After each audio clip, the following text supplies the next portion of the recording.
Olá, queridos amigos, queridos irmãos de Ideal Espírita, que as bênçãos de Deus recaiam sobre todos nós e que nos sintamos nesse instante envolvidos pela paz de Jesus, nestes momentos que todos nós tanto precisamos de socorro, de assistência e de alento, e que os bons espíritos sejam conosco nesta hora.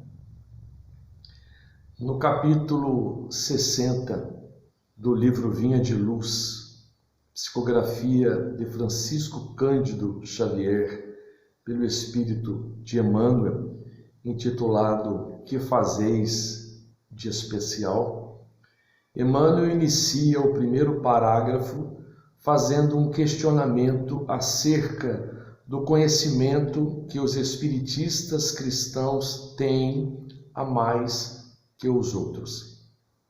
Nesse sentido, sempre bom relembrar os princípios doutrinários do Espiritismo. Creio em Deus, pela beleza da paisagem, pelas aves que voam, pelas árvores que frutificam, pelo perfume das flores, pelo ar que se respira e pelo céu, terra e mar. Creio na imortalidade da alma, princípio inteligente em que residem o pensamento, a vontade e o senso moral. A morte destrói o corpo, mas o espírito triunfa e conserva a sua individualidade. Desligado do laço que o prendia à terra, ele possui o corpo etéreo e a condição de espírito errante. Creio na comunicabilidade dos espíritos, porque se a alma se sente ligada a um corpo fluídico, nada será mais lógico do que a sua intervenção no mundo visível. Creio na pluralidade das existências. Como disse Jesus, ninguém verá Deus se não nascer de novo. É a reencarnação, a lei da evolução. Alcançaremos o nosso objetivo não apenas em uma vida. Temos que redimir as faltas que houvermos cometido em outras passagens, e procuraremos renascer entre espíritos que nos são simpáticos ou então difíceis, para que possamos suportar com resignação as provas a que nos dispomos passar. Creio na pluralidade dos mundos habitados. Seríamos egoístas se pensássemos que apenas a Terra pudesse ser habitada, e podemos refletir sobre as palavras do Mestre: há muitas moradas na casa de meu Pai. Quem sou? Conheces-me? A minha máxima se resume em fora da caridade não há salvação. A verdadeira caridade, sem pedir nada em troca, tendo como exemplo maior Jesus. A minha doutrina foi ditada pelos Espíritos e codificada por Kardec. Sou o Consolador, prometido pelo Cristo. Sou o Espiritismo. Se me amais, guardai os meus mandamentos, e eu pedirei ao Pai, e ele vos enviará um outro Consolador, que o mundo não pode receber, porque não vê e não o conhece. Mas quanto a vós, vós o conhecereis, e ele estará convosco. O Santo Espírito, que o meu Pai enviará em meu nome, vos ensinará todas as coisas, e vos fará lembrar de tudo aquilo que vos tenho dito. É desta forma que nós entendemos então que o Espiritismo, aclarando as nossas ideias, sublimando os nossos ideais, caldeando os nossos sentimentos, ampliando os nossos horizontes, vem nos oferecer todo este conteúdo de imortalidade, de crença em Deus, da pluralidade das existências, dos mundos habitados, demonstrando-nos então acerca da evolução, a grandiosidade de nosso Pai, num projeto divino para cada um de nós e para a coletividade humana. Criados espíritos simples e ignorantes, mas dotados de perfectibilidade, concedeu-nos Deus, o nosso Pai, o livre-arbítrio, para escolhermos, livre determinarmos as nossas vidas mediante o nosso amadurecimento psicológico, emocional e espiritual. E assim, aquilo que vamos então ganhando em termos de conhecimento, num primeiro momento, o conhecimento intelectual, intelectivo, as pesquisas que fazemos, aquilo que vem ao nosso conhecimento e que vai formando as nossas convicções, quando nós nos convencemos daquilo que agora estamos aprendendo, este processo de apreensão do conhecimento toca então a nossa mente através do bom senso, da lógica, do uso do raciocínio, da razão, da inteligência intelectiva. Mas, naturalmente, precisamos também fazer com que esses conceitos desçam ao nosso coração pela sensibilidade.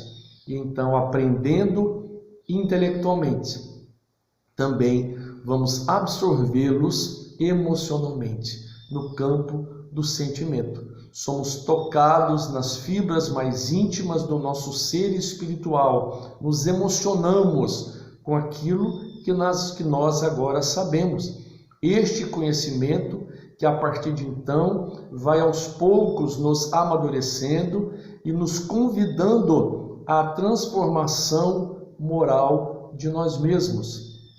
Este aprendizado intelectual, esta absorção emocional desses conceitos, desses conhecimentos, vão nos transformando aos poucos. A partir de então, as nossas atitudes, os nossos comportamentos, as nossas condutas mediante o mundo, antes de tudo, em relação a Deus, em relação a nós mesmos, em relação ao outro, em relação à vida, vão se alterando aos poucos. Nós vamos percebendo a necessidade de mudar. E é isto que o conhecimento, tanto intelectual quanto na sua graduação emocional, deve fazer conosco. Aquilo que conhecemos, aquilo que sabemos, aquilo que sentimos, como nos emocionamos, nos ajudando a realizar o processo de autotransformação, de reforma íntima. Em nos reformando, vamos então escolhendo os melhores caminhos, vamos fazendo as opções mais felizes diante do mundo, porque o mundo que nos rodeia nos coloca algumas circunstâncias, muitas delas criadas e geradas por nós mesmos, e que exigem de nós respostas. Costuma-se dizer que o mundo é movido por perguntas, porque nós perguntamos, questionamos, temos curiosidade.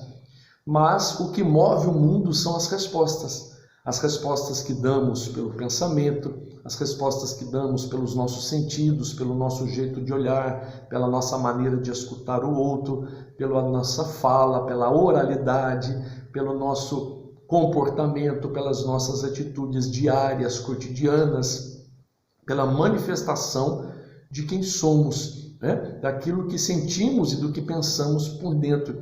E essas manifestações, sejam as do pensamento, da oralidade, as manifestações emocionais ou comportamentais, vão então dando curso ao mundo. É neste sentido que Emmanuel diz então que os espiritistas cristãos, por aquilo que conhecem, têm mais recursos do que os outros para se posicionarem diante do mundo. A crença num Deus que não é vingativo, mas de um Deus que é Pai, né? De um Deus que é todo poder, de um Deus que é onisciente, tem ciência de tudo, de um Deus que está em todo e qualquer lugar, de um Deus que é amoroso, que é misericordioso, mas que é justo. E que dentro do seu processo de justiça, deu-nos a cada um de nós a possibilidade de construirmos os nossos próprios destinos. E a partir então do que pensamos, a partir de como nos emocionamos, como nos comportamos, como levamos a nossa vida, os caminhos que palmilhamos, as estradas que tomamos, direcionarmos os nossos passos para os alvos de felicidade que tanto almejamos.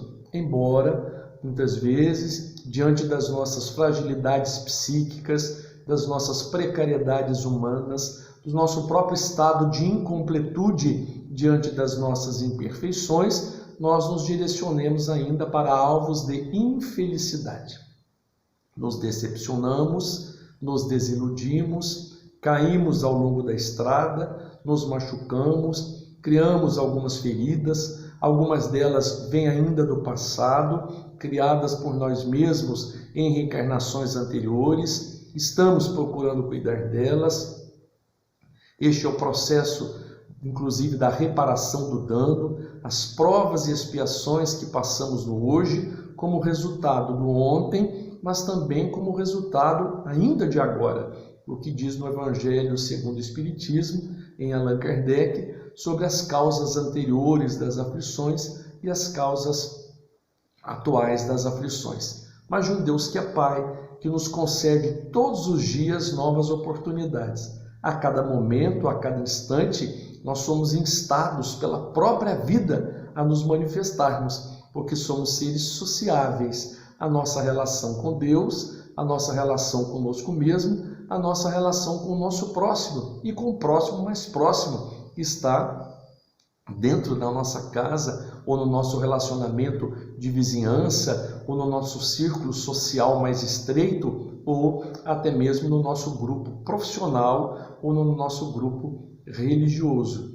Desta forma, esta crença em Deus, neste Deus amoroso, justo, misericordioso, num Deus Pai, que nos concede estas oportunidades diárias, cotidianas, de trabalho, de iluminação, de autoiluminação, de mudança de rota, de rumo, né? De transformação moral, é a esperança que temos e a confiança, a fé de que Ele confia em nós e de que Ele nos oferece, então, essas oportunidades de construção dos nossos próprios destinos.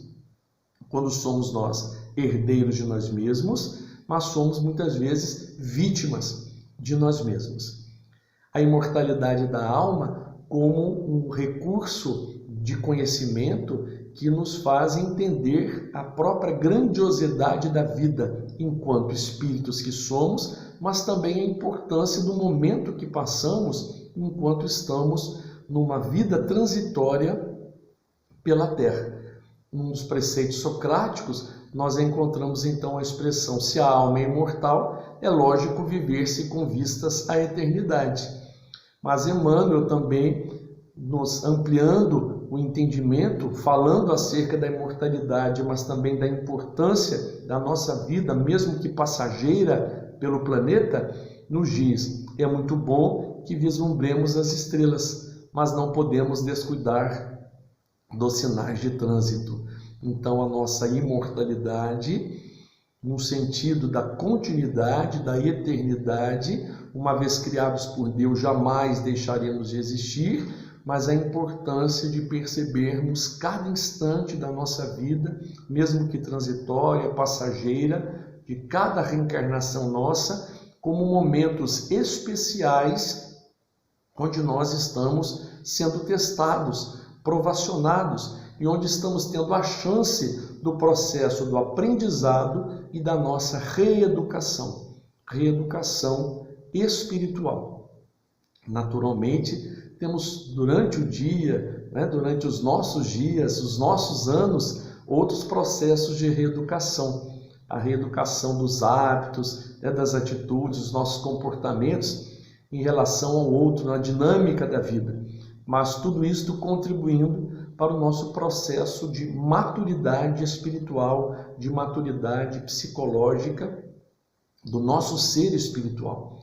E a compreensão da reencarnação, ampliando ainda mais o conceito da imortalidade e nos dando um sentido ao próprio projeto divino, um projeto individual e um projeto coletivo, criados simples e ignorantes, mas dotados de perfectibilidade.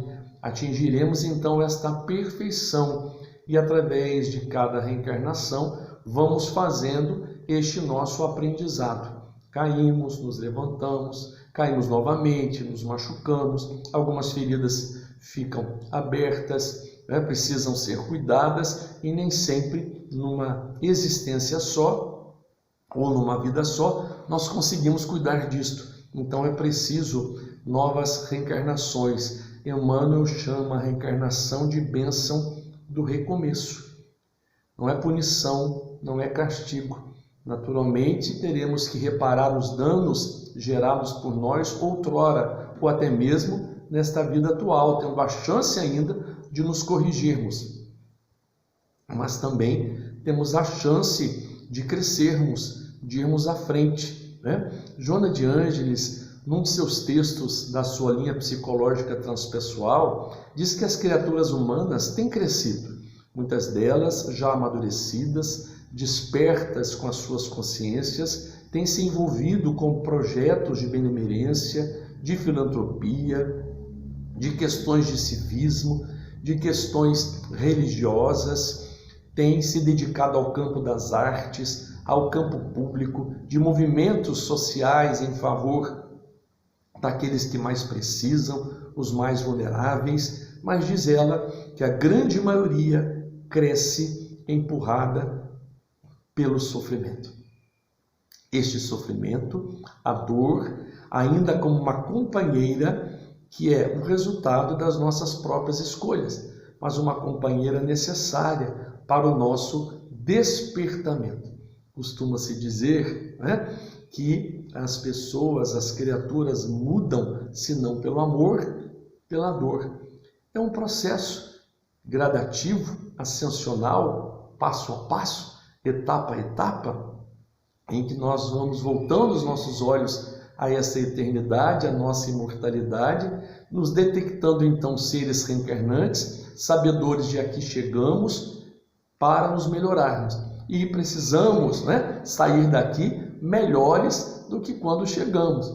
Isto depende de nós, depende justamente das nossas escolhas. E temos desafios à frente, desafios de todo dia, desafios de toda hora. Parte desses desafios, né, estão justamente na forma como nós vemos o mundo, como nós entendemos o mundo, como nós o classificamos. Ou seja, o nosso entendimento, a nossa capacidade mental, a nossa capacidade pensante, nos levando então a fazer uma compreensão do mundo. Por isso, aquilo que conhecemos acerca da imortalidade, da reencarnação, de um Deus Pai, deve então fazer diferença justamente neste modo de entendermos o mundo e aí de passarmos a vivê-lo. Naturalmente, isso depende também dessas nossas decisões que são íntimas, a tal mudança que vem de dentro para fora. Vencer-se a si mesmo. Nós precisamos nos vencer, porque muitos desses sentimentos que ainda vigoram em nós estão aprisionados em condicionamentos de outrora ou em situações trágicas, conflituosas que nós vivemos e que geraram em nós essa espécie de emoções que estão ligadas ainda ao rancor, ao ressentimento, à mágoa, ao ódio, à ira, à vingança, ao melindre, aos ciúmes. Joana de Ângeles chama esses sentimentos de gigantes da alma, porque eles parecem que se iniciam pequeninos em nós, mas conforme as circunstâncias nos envolvem, conforme as coisas vão acontecendo, conforme o movimento da vida, nós vamos nos deixando levar por eles e muitos deles vão crescendo em nós e nós vamos perdendo então o rumo dessa estrada. Criados para a felicidade, criados para a vitória, é para lá que nós precisamos nos dirigir e isso depende da maneira como vemos a vida, da maneira como entendemos o mundo, da maneira como compreendemos o outro. Temos as nossas necessidades, temos as nossas carências, os outros também as têm. Temos os nossos estados fóbicos, neuróticos, isso faz parte ainda do nosso próprio estado de incompletude, criaturas imperfeitas. Estamos todos os dias tentando melhorar, o outro também da sua maneira, da sua forma. Mas quando nós entendemos, através da doutrina espírita, que somos todos irmãos, filhos do mesmo Deus, estamos todos na mesma estrada, e de que cada um enxerga a vida conforme de que cada um enxerga a vida dentro do seu quadro evolutivo, da sua maneira de viver o mundo, porque ainda assim que entende, então esta condição de evolução nos permite entender que ninguém dá daquilo que não tem. Ninguém consegue passar além daquilo que realmente ainda é. É este processo gradativo e vamos percebendo e entendendo que todos nós temos sim chances de progresso. Mesmo aqueles que nos pareçam mais arredios, renitentes ainda no mal, resistindo à proposta do bem, desobedientes às leis de Deus, são irmãos nossos que um dia despertarão para essa luz. Essa é a própria promessa do Cristo, né? Ao nos dizer que nenhuma ovelha se perderá, nenhuma ovelha de meu Pai se perderá, todas retornarão ao bom redil. Isto é da evolução, isto é da lei do progresso, isto é da vontade de nosso Pai, que nos criou a todos para essa felicidade, para a perfeição. Mas cada um dentro do seu tempo, cada um dentro do seu ritmo. E está aí a beleza do próprio projeto divino, baseado na misericórdia de nosso Pai e no seu amor por cada um de nós e por todos nós. Esses conhecimentos, então, nos levam a entender a pergunta do Cristo e comentada por Emmanuel neste capítulo 60 do livro Vinha de Luz. Que fazeis de especial? Que fazeis de especial aos outros, diante dos outros, diante das circunstâncias, diante deste momento que nós estamos vivendo, estamos fazendo de especial? É um momento ímpar, um momento de transformação da humanidade. No capítulo 20 do Evangelho segundo o Espiritismo, de Allan Kardec, os trabalhadores da última hora, Allan Kardec faz constar no item 5, os obreiros do Senhor, uma mensagem do Espírito da Verdade dos idos de 1860, onde ele diz que é chegado mais uma vez um momento marcado para a transformação da humanidade. E nós percebemos e identificamos que estamos também vivendo agora mais um momento marcado para a transformação da humanidade, dentro dos variados momentos que a humanidade já passou, do primitivismo aos dias de hoje. E nesta mesma mensagem, o Espírito da Verdade, no parágrafo final, diz então que Deus faz neste momento o recenseamento de seus servidores fiéis. Deus faz neste momento o recenseamento de seus servidores fiéis. Que fazeis de especial?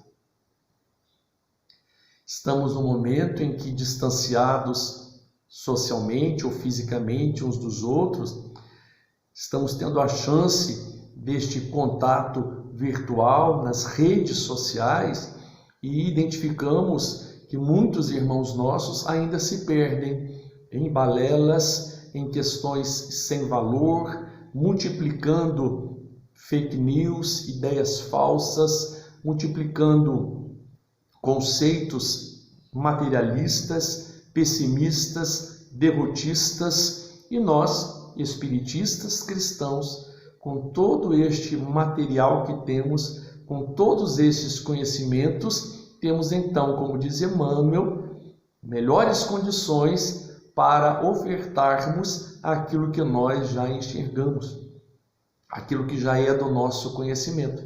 E o Espiritismo, então, neste momento importante, tem esta contribuição para a transformação da humanidade.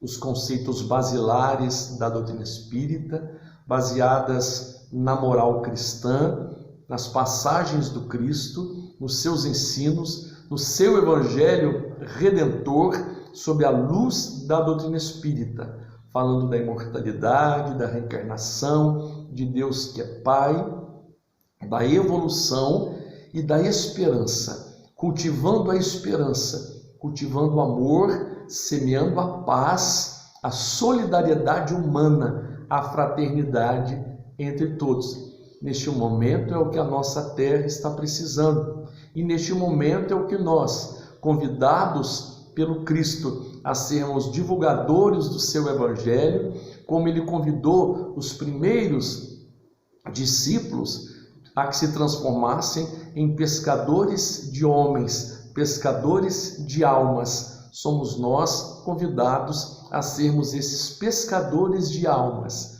discípulos redivivos do Cristo, divulgando as ideias cristãs sob a ótica espírita, levando consolo, esclarecendo. O professor José Jorge, quando ainda encarnado, numa de suas palestras nos disse: o Espiritismo esclarece consolando e consola esclarecendo. Então, como discípulos do Cristo, que estamos nos capacitando todos os dias a sermos, ainda com as nossas fragilidades, ainda com as nossas dificuldades, ainda com as nossas imperfeições, mas com desejo firme, resoluto de atendermos à vontade de nosso Pai, que nos colocou no mundo para fazermos diferença, para fazermos algo de especial. E aí a pergunta vem: que fazeis de especial?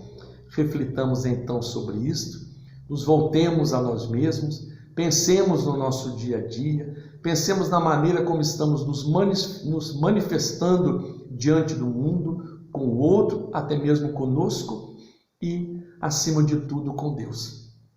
Busquemos estas respostas em nós e, amadurecendo a cada dia, façamos as melhores escolhas, porque é o que nosso Pai espera de cada um de nós. Que me virá no ar um perfume vago, mas que resume uma vaga promessa, uma promessa que me parece especial. No céu, uma luz bruxuleia, estrelas, que sei eu, é uma luz muito doce, muito grave, luz acima da sombra, estrela que se oculta na alfombra, mal posso compreendê-la. Paira no espaço uma doce cadência, eco, talvez uma palavra amiga, cantiga, cujo final ficou pairando como um guizo de veludo ouro, quase mudo, e que eu procuro aos poucos ir captando. Que me virá? Não sei. Esses prenúncios dizem-me tanto, perfume tênue, luz suave, canto. Ah, deixa-me enxugar todo o meu pranto. Quero cantar, sorrir, vibrar alma dorida nesta força que é Deus, neste Deus que é a vida. Que fazeis de especial? Muita paz.